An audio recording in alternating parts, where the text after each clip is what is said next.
Welcome to our channel. Today we how to configure Notion database views for post planning, detailed guide step by step clearly. Open your Notion workspace. Navigate to the database you want to configure for post planning. Click on the three-dot menu in the top right corner of the database. Select Add a View from the drop-down menu. Choose the type of view you want to create, such as table, board, or calendar.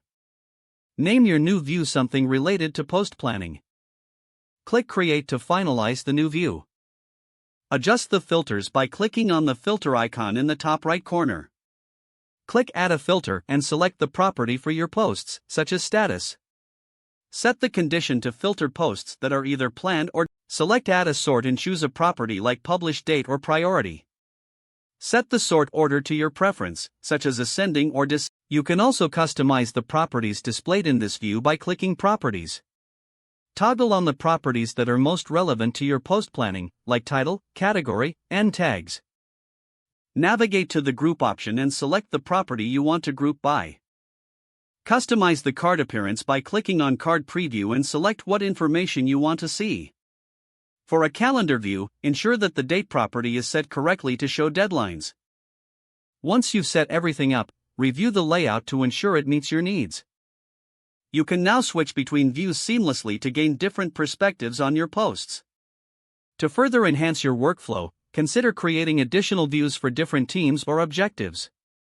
Remember to save all changes as you customize your database. Your Notion database is now optimized for effective post planning. If the page does not load, refresh the browser or try again in a private or incognito window. Make sure you are using the correct email address, then retype it carefully to avoid small typos. If your password is not accepted, use the reset option and create a new strong password you can remember. Check your spam folder for verification or security emails, then complete any requested confirmation steps. Enable two-factor authentication if available to improve account security and reduce unauthorized access risk. After signing in, review your profile details so your contact information and settings are accurate and current. If you see an error message, note it down and try again after restarting your device and internet connection.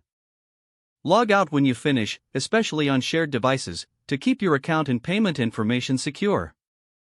If the page does not load, refresh the browser or try again in a private or incognito window. Don't forget to like this video and subscribe to our channel for more step-by-step tech guides.